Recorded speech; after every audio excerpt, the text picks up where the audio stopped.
If you had to pick your favorite Carolina basketball moment, non-Duke related, non-national championship related, what would you go with?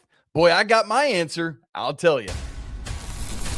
This is Tyler Hansbrough, and you're listening to Locked on Tar Heels. You are Locked on Tar Heels, your daily podcast on the UNC Tar Heels. Part of the Locked On Podcast Network, your team every day. Hey there, what's up? Welcome into the Locked on Tar Heels podcast. I'm your host, Isaac Schade. This episode is brought to you by Odoo. Great organizations win because operations matter. That's why you should get Odoo. Try for free today at odoo.com/lockedon. It is a Friday and it is a summer mailbag edition. I've been asking for some mailbag submissions from everybody. Got stuff from all sorts of different places. If you didn't get yours in, that's okay. I'm sure we'll do another couple of these as we go throughout the summer. So keep them coming.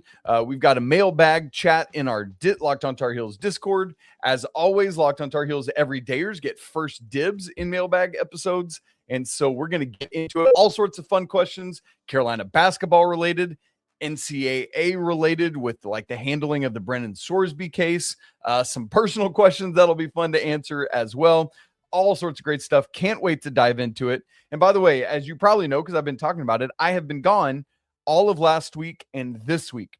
This is my last show away. I'm pre-recording this one, but I will be back with next Monday's show back in real time with you and cannot wait. Thank you for allowing me to pre-record these for you, get great content for you, but also be able to get away with my family as there's no sporting events going on over the summer. Just a good, healthy practice. You should do it too if you don't already. All right, here we go. Let's get right into the mailbag. First one up comes from our guy, the Nintendo Nerd, on the Locked on Tar Heels Discord. My question: what is your favorite non-natty, non-Duke related Carolina basketball moment or memory? My goodness, this is tough because as you heard from the 3-part episode earlier in the week, so many of the best Carolina moments come in national championships or wins against Duke, things like that. So this was a fun challenge. I love this, Nintendo. I as soon as I read it, I knew this was going to be my answer. But I shopped around a little bit to see if I could come up with something. It's like, you got a favorite restaurant or a restaurant that you get the same thing every time you go, but you're like, I'm going to look at the menu because you never know. And then you always end up coming back around to that thing. That's how this was for me. So the answer has got to be unequivocally the 2017 Elite Eight game against Kentucky that sent Carolina to the Final Four. And there's like a multitude of reasons why this would be my choice. We had been, my family and I, this game was in Memphis at FedEx Forum. We had been at Memphis for the shoot around leading into this weekend. It is a win against another blue blood in an Elite Eight setting, a win against a team that had previously beaten Carolina in the regular season 103-100. And then you get that, like, it's the opportunity Carolina didn't get back in 2012 when Kendall Marshall broke his hand. Remember, Duke had beaten Carolina in the regular season, and boy, it felt like Carolina and Kentucky were the two best teams in the nation, but Carolina didn't get to face them because injuries. So it's like a little bit of makeup for that. Carolina had some very solid, very good players, obviously, because they won the national championship, but Duke had multiple high-level NBA guys, Bam Adebayo, De'Aaron Fox, Malik Monk, and this Carolina team went out and did it to him. So it kind of felt in real time a little David and Goliath-y. And I know that's weird to pit any Carolina-Kentucky game as Duke and Goliath, but Duke and Goliath, that's hilarious. David and Goliath, but it kind of felt that way. This game had adversity with Joel Berry getting hurt again with his ankles, Stillman White having to produce some. There was a comeback factor. Kentucky was up 5 with 5 minutes to go. Carolina goes on a 12-0 run to lead by 7 with like 50 seconds left. Kentucky answers on a 9-1 run with a slew of threes, De'Aaron Fox, and then 2 by Malik Monk. And that's then tied at 73, which sets up, of course, the massive moment of this game, the Luke Maye shot, which will reign forever as, it's like that and Caleb and MJ, right? Like and maybe a couple of, like, I don't know, there was like the Walter Davis shot as part of the 8 in 17 seconds or whatever that whole situation was. And obviously now the Seth Trimble shot finds its way into the upper echelon. But even that one, I don't think matches because of what this situation was. And what else is great is, yes, as the rules of this question stipulate, this is not a national championship, but by virtue of winning this game 2 games later, you do get a national championship. So all of that leads me to pick this game. That's a multitude of reasons why it makes sense. Great question. Another one from Discord. This one's from our guy T-Man, who says, what is your favorite in-person UNC experience? There's a couple things at play here. I thought about the win over Baylor in the second round of the 2022 NCAA tournament. I thought about the game before that, the win against Marquette, when I think it was like the biggest margin of victory ever in an 8-9 game or something. I can't remember off the top of my head. There was a game against Clemson in like the 11-12 or 12-13 season where this is before I like covered the team, before I even started writing about it. I was purely there as a fan, nothing else at the game. And my wife had gotten us pretty good lower level seats, but as it cleared out at the end, we moved down to like right off of the court, and like a basketball, the ball went out of play and I caught it and got to throw it back into the refs. That was fun. In the 15-16 season, so the national, the Chris Jenkins shot season, Carolina played a 2-game tournament in Kansas City around Thanksgiving time. And gosh, who all was? It was like K-State, a couple other schools. Like I think Mizzou was there and somebody else. But the first game, it was like back-to-back nights, like Monday and Tuesday of Thanksgiving week. The first game we sat like beside the band of the other team, whoever it was that night. I feel like maybe it was K-State and TCU because I feel like it was a lot of purple. But then the next night, it had just cleared out a lot. And so we went and sat like right behind, my wife and I did. Or no, my wife had left with our son Paxton because he was very young. He was like a month old. My buddies, Matt and Carter, had come up to the game. And so we were able to just move down and sit right behind the bench. So that was super cool. Marcus Page was hurt at the time. That was right before he came back. So, and then it came down to 2 games though, 2 opportunities. One was the 23-24 season when I flew to Chapel Hill. It was when Milligan's JV played Carolina's JV. So I got to go hang out with Coach Rob in the Milligan game beforehand. And then we stayed, and they always, for those games, give Milligan JV team tickets in the upper deck. But because of his relationship with Porky Spencer, Coach Williams' good friend, we got to go down, Coach Rob and I did, and sit in Coach Williams' little box area over there, which was, I mean, we sat right behind Antoine, Jameson. We had 2 rows back of Roy and Wanda. I mean, just all Carolina royalty all around. It was great. And to top it all off, that was the night that RJ set the Smith Center scoring record against Miami. That game, Carolina almost choked in the end, you might remember. So that is number 2 and would be number 1 because of all those experiences, like the Milligan of it all, the seat where we got to sit, and the RJ record. Except for I had credentials for the 2022 Final Four. And so it would have been maybe the Kansas game up in there, but obviously number 1 on my list has to be beating Duke in the 2022 Final Four. Oddly enough, I think I preferred, like, environmentally, the environment of that win over Miami, the RJ game, because it was so tense in the Superdome that night. But the history of the first time Duke and Carolina ever play in the tournament, and the fact that it's in the Final Four, and the fact that it's Coach K's either last game or next to last game if Duke had won that game, but you end his career, like all of that, plus the Caleb shot. Come on. That's my number 1. That's a great question. All right, last one in segment 1 here. This is from a guy named Andy Patton. You might know that name, you might not. Andy Patton is my co-host on Locked On College Basketball, and he sent me this one that's very interesting. He said, if you could swap one UNC starter with one at Duke in any of the last 10 seasons, who would it be and why? There was a couple Duke starters I'd considered. I'll give you an honorable mention and my answer. The honorable mention is Cam Boozer. And the reason is, I know he's like Duke royalty because of his dad, but it felt like if like he and Caden legitimately considered Carolina for a time. I don't think it was ever going to happen, but like they did.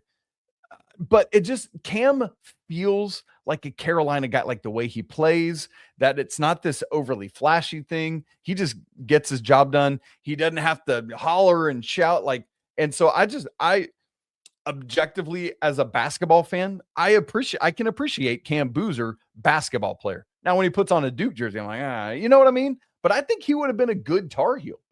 Check that. A great Tar Heel. My answer, though, is Zion Williamson. A, because he's phenomenal.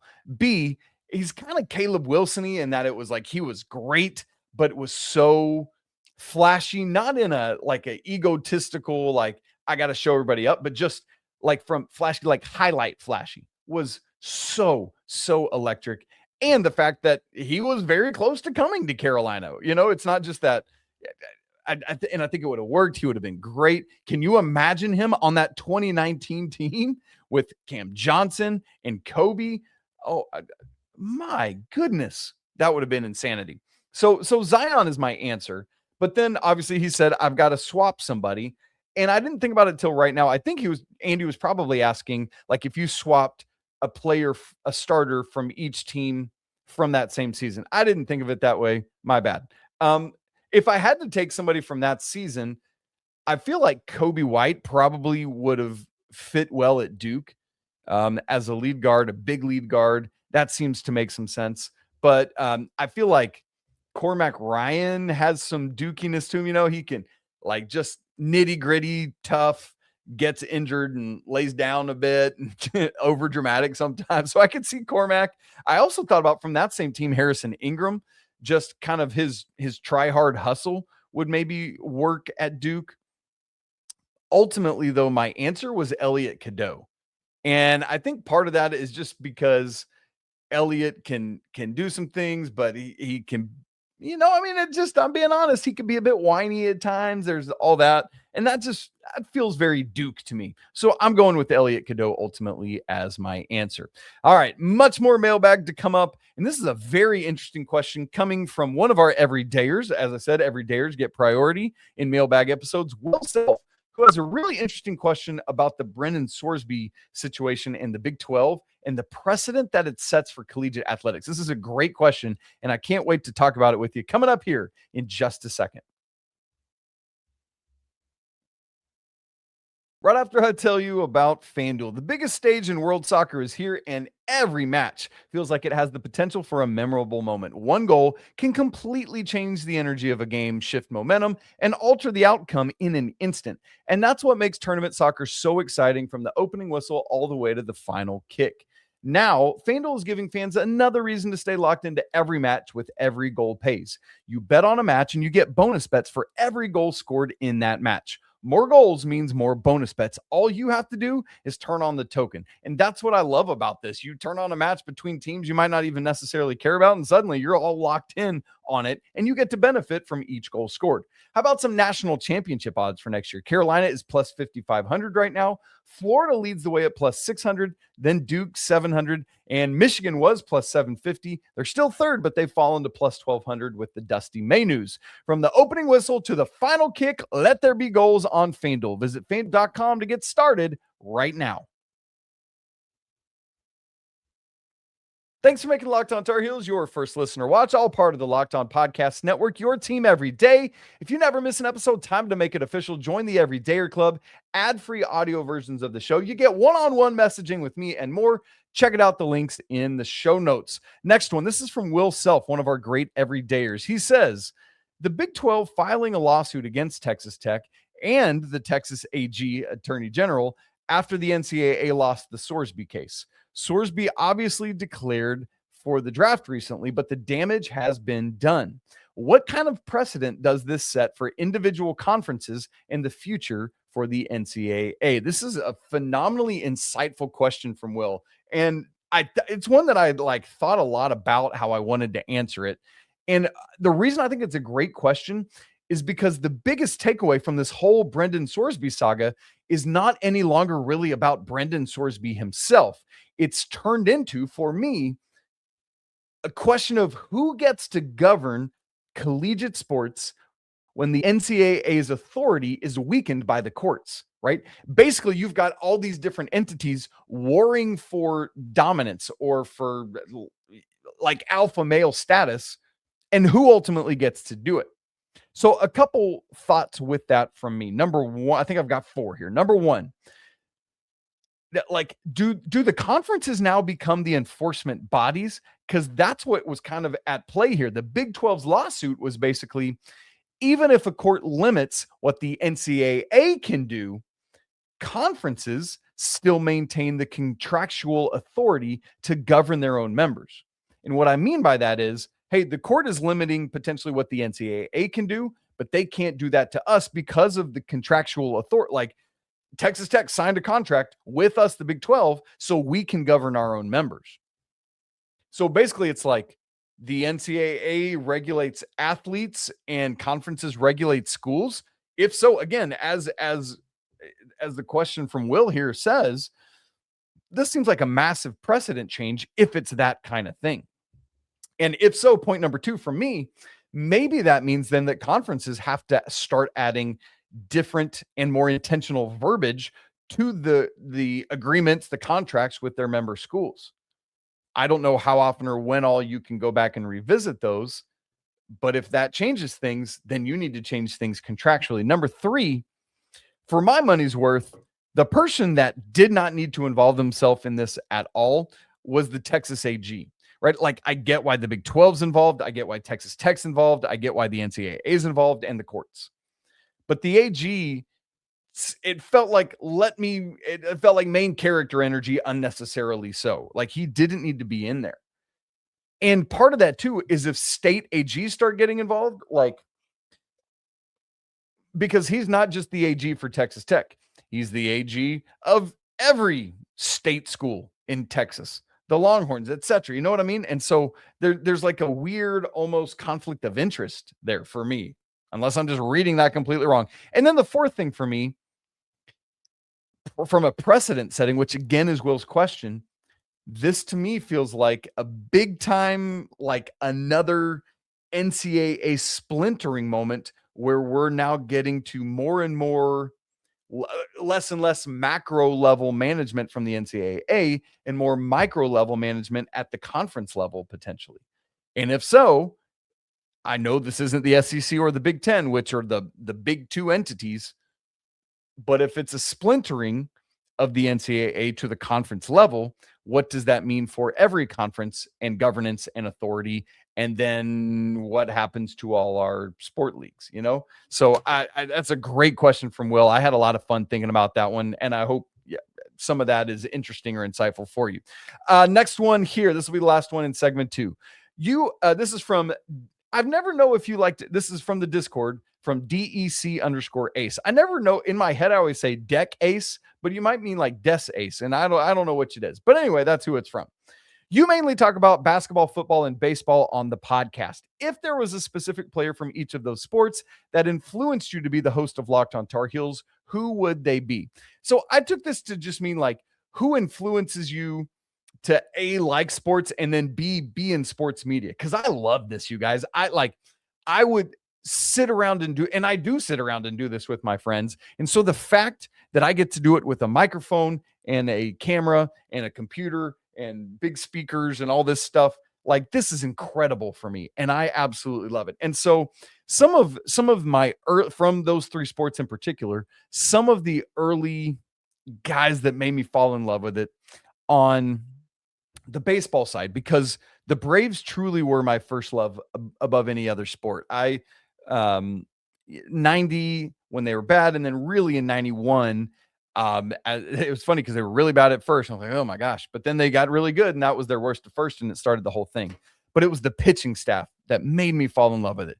Greg Maddux wasn't there from the very beginning. He came over later. He came in Chipper Jones' rookie year from the Cubs, and I'm not a righty like Maddux, but I am a control pitcher like Maddux, who had to learn how to have some movement on my pitches, placement, all of that. And so I like idolized Greg Maddux, but also because I'm a lefty, I idolized Tom Glavine, who was also a lefty, who just nibbled the corner. I don't think Tom Glavine would have been as successful in the ABS era because he just nibbled and nibbled. But his signature pitch was the circle change, which became my signature pitch as a pitcher. Because again, I couldn't throw hard, but it was deceptive enough because of the similar arm speed that it allowed me to be successful. And then, of course, John Smoltz was the other big part of that big three. And so I loved those dudes. And that made me fall in love with baseball in a big way. And then it's hard not to say Chipper, like on the hitting side. For football, Emmitt Smith is the first football player I ever remember really loving. Like I had his jersey and I don't know what it was, because that was like that when I was, like I was probably third grade in 92, 93 when they were at that heyday with he and Michael Irvin and Troy, like that whole thing. So I think Emmitt was really the first football player that I remember kind of idolizing and really enjoying. There have obviously been tons of others along the way, but that. Then basketball at a general level, it's funny, but I grew up in Atlanta, so it was Dominique. I thought he was great. I thought he was incredible. And then, but the guy that I feel like I remember really, truly locking onto was Tim Duncan. Less so at Wake, more so like once he got to, and probably because of Wake, but I really have always, and I said this about Cam Boozer earlier, I've always appreciated athletes who just go about their business. Like I'm all about having fun. Like I'm fun, I'm high energy, whatever. But I've never been like a showy athlete. I've always just been a act like you've been there before athlete. And I don't begrudge those who, especially now in this era where we flip bats and we do all the things. It's great. It's fun. I'm here for it, but that would have never been me. So I always appreciate the athletes who don't do those things. And that's Tim Duncan, man. Just went about his business, consummate professional, won a crud ton of championships with the Spurs. And so I always liked him, but for the Tar Heels specifically, it's Tyler Hansbrough. I like the championship year was we Maggie and I, my wife, we got married in 2009. And I guess this is funny because it's another guy. I hadn't think about this, put this together. It's just another guy who just goes about his business and is just ferocious, will not relent, won't hold back, and just goes and goes and goes, and you're done. And he was so dominant, but yet not this like uber athlete, right? He just did it and out toughed you and out muscled you and out everything you.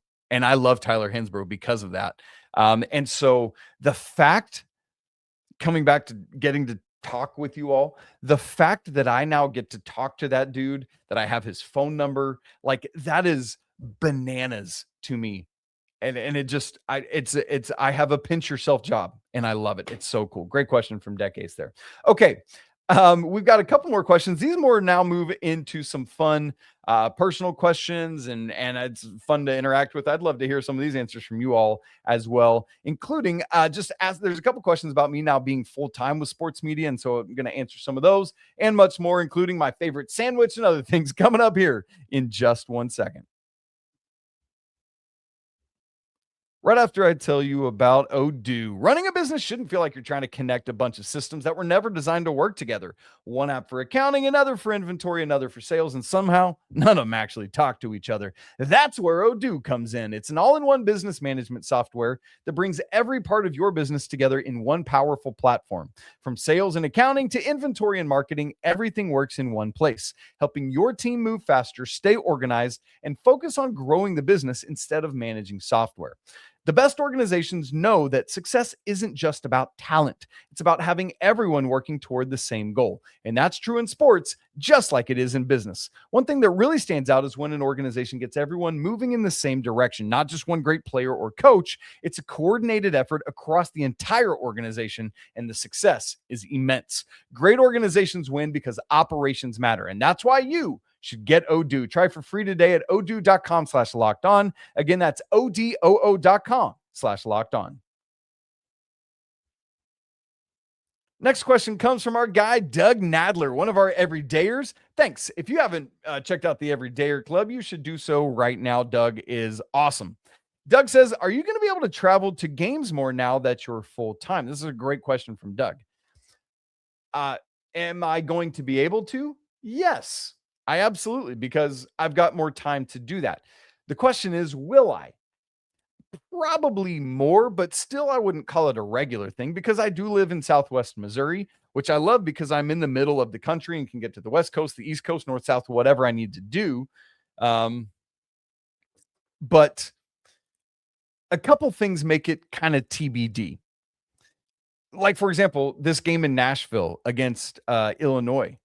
I'd love to try to make it to that one, right? Like, Nashville's not that terribly far a drive for our family, or I could fly, whatever. Anyway, there's a couple things coming up. Do you remember, like, during March Madness, I go help be part of what we call Bracket Breakdown for Amazon Fire TV. Fire TV also hosts a weekly college football show, and it's like a 30-minute once a week show. I don't know that I've shared this with you all. Maybe I have. If not, hey, this is cool news that I'm sharing with you right now. Breaking news from Isaac Schade. I got to fill in on that show a couple times last year, but this year I'm going to be the host of it. So once a week, I'm going to fly down to Dallas, host college football kickoff, and then fly home. So it's like, I'm already gone from my family doing that once a week. I don't know that I want to be out traveling regularly beyond that. Another thing is something I love about what I get to do is because, like, this is a room in my house that I'm in when I podcast with you all. One of the things about not being on site for games and not going to the press conferences is, yes, I'm not doing it as inside as I could be, but I love that I get the connectivity with you all immediately after games. So whether it's after a football game, a basketball game, a baseball game, I'm going live on YouTube as quick as I can to help start bringing our community of Locked on Tar Heels, or any Tar Heels, or any other other fan bases that want to hop in to hate on us. I'm trying to bring that all together as quickly as I can after the game so that we can all get going on it. And so for that reason, I kind of don't like going to games all that much. What I miss about it is I would get to interact with so many of you if I did that. And I grieve that. So that's why I don't know. I like to be able to go live really quickly and unpack it all for you. So there's that. And now also I'm starting to write again. I'm writing for a group called Roundtable about Carolina athletics, and it allows me to get on my writing quicker as well. So I don't know. It's a great question, Doug. We will see. Bucky from the Discord asks, what has been the biggest lifestyle change going to full-time Locked On host? Are you still involved with your old job at all? Let me take both of those. Lifestyle change-wise, honestly, not much yet, because I was a professor at a Bible college, and it's the summer, and there wasn't a ton I was doing in the summer. There were some things. And so I maybe the biggest thing job-wise so far is that, like, before I left on the vacation I'm on right now, literally a couple days before it, I went and turned in my keys because my final official day was June 30th while I was gone to Europe. And so I like that psychological side of it. Like, I'm not thinking through syllabi right now. I was in charge of chapel. We had chapel once a week. I'm not thinking about that right now and putting that together, things of that nature. And so I don't know that I'll really feel that until we get into the fall. Does that make sense? And school starts. My wife goes off to work. She works full time at our church. My kids go off to school, and it's just me sitting here working, podcasting, Locked on Tar Heels, Locked on College Basketball, writing, as I said, flying down to Dallas once a week. That's when I think I'm really going to change it. Space-wise, though, you've probably noticed, for those of you that watch on YouTube, the space behind me looks different. So this room has always been, we call it our party room. The nicest TV in our house is in this room. It's like a nice OLED TV. And so it's where we would always watch movies. I used to sit on a couch, and it was like a kind of a pull-out couch that turned into not really like a bed, but almost like a trundle up from under it, where we could lay out and watch movies on a really nice speaker system.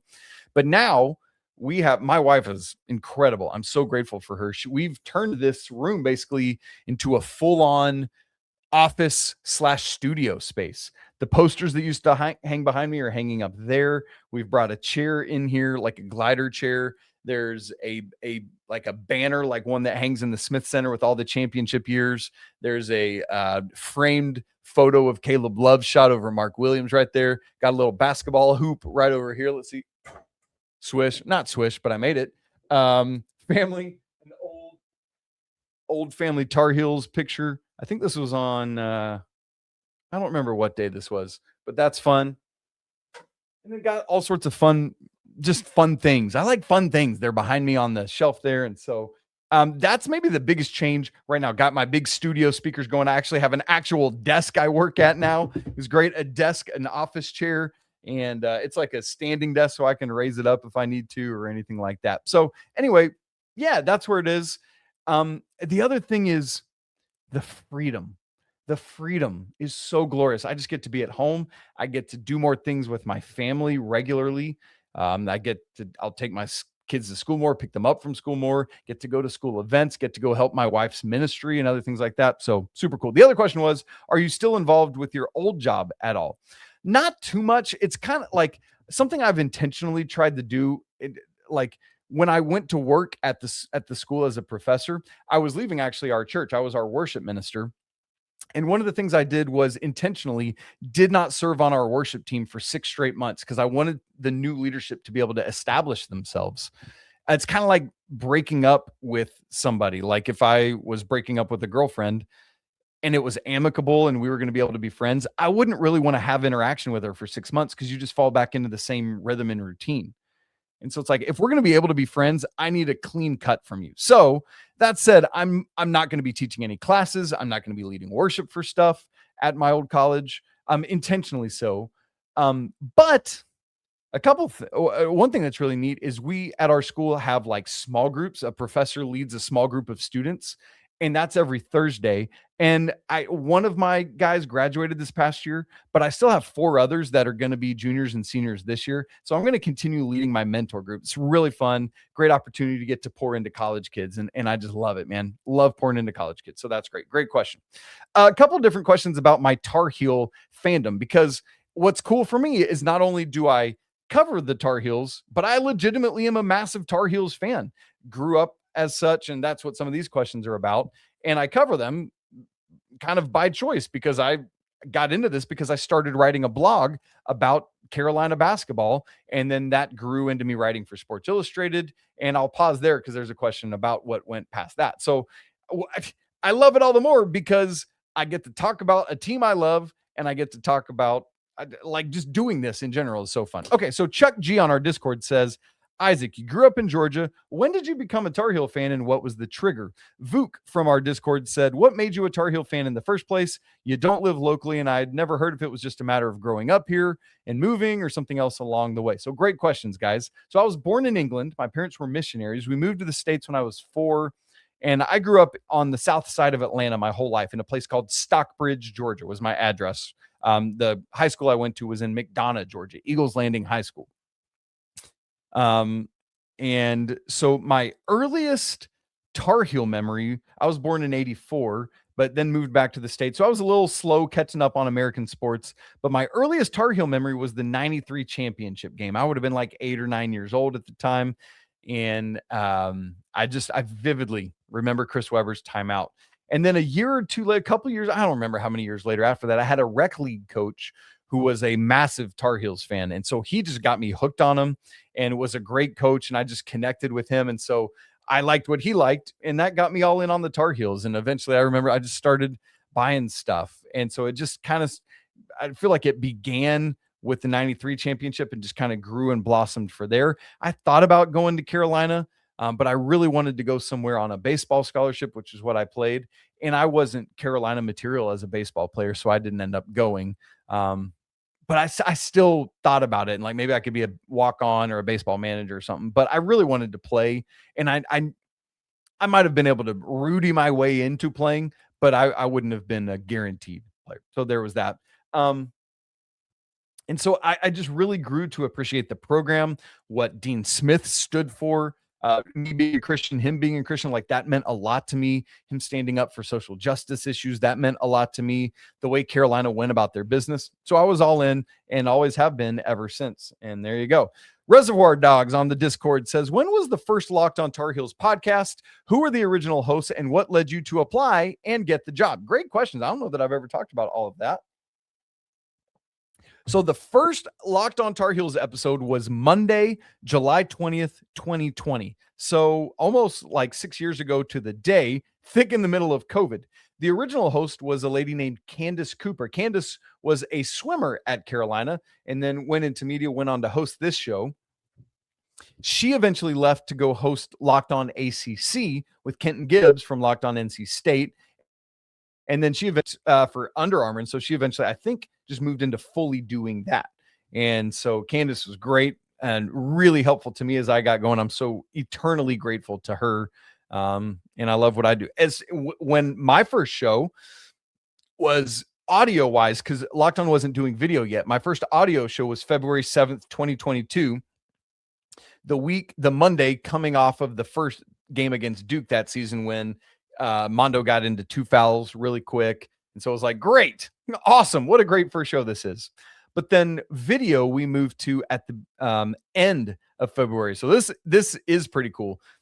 My first video show, we started the Monday leading up to the final Duke game of the regular season where Carolina beat Coach K in his final home game. So my first video show was February 28th of 22. My 6th video, I went and looked at it before recording this, was the one after ending his regular season career. That's glorious. And then the other question from Reservoir Dogs was, what led me to apply? I didn't. That's the weird thing. I had only ever written about college sports. I had never podcasted a day in my life. I had always thought about it, and I had thought because of my personality, because of my experience on stage in front of people, leading worship, preaching, teaching, doing things like that, because of being used to having like in-ears in my ears and producers talking to me and stuff like that. I was like, I feel like I'd be good at it. I've just never done it. And so the funny thing was, I just got a random DM from this guy I had never heard of before. And his name is Zach Blackerby. He's actually the host of Locked On Auburn, but he's the host of all the boss of all the Locked On college shows. So each, like there's a boss for the Locked On NBA channel, the NFL, and so on. So Zach is the boss for the whole college channel. So he sent me a DM. He's like, hey, I'd love to connect with you about something I think could help your sports writing. I was like, cool, fine, whatever. And so he said, I work for this company called Locked On, which, full transparency, because I didn't really listen to a ton of podcasts. I'd never heard of Locked On at that point.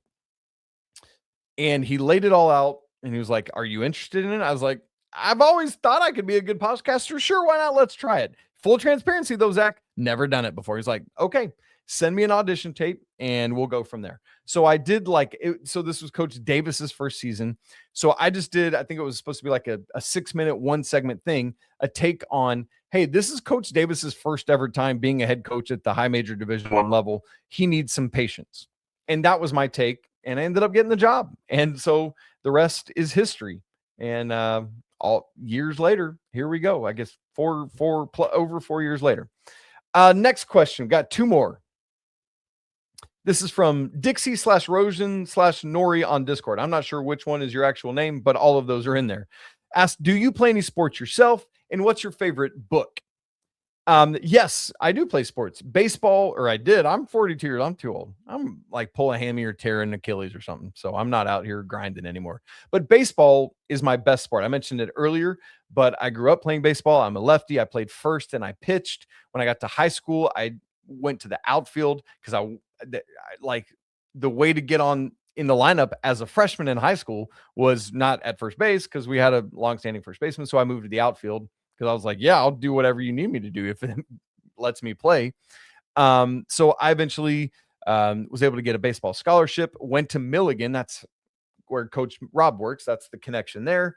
And funny enough, I played my first semester and I was like, I'm getting too far into ministry things. And that's what my life's passion is. While I love sports, baseball's too time consuming. So oddly enough, I quit the baseball team and I ended up playing tennis in college the rest of my collegiate career. And so I did that.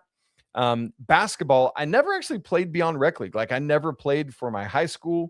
But it's just, I've always enjoyed watching it and studying it. While it is my favorite sport to play, but I'm decent at it. I'm 5'10". I'm kind of slow. I'm just like a good pass first point guard who's got a good butt and can box out and can rebound well for his side. Like that was my game. I used to be like in 5th grade, I was a center and I was scoring in the post, but everybody else caught up and then surpassed me.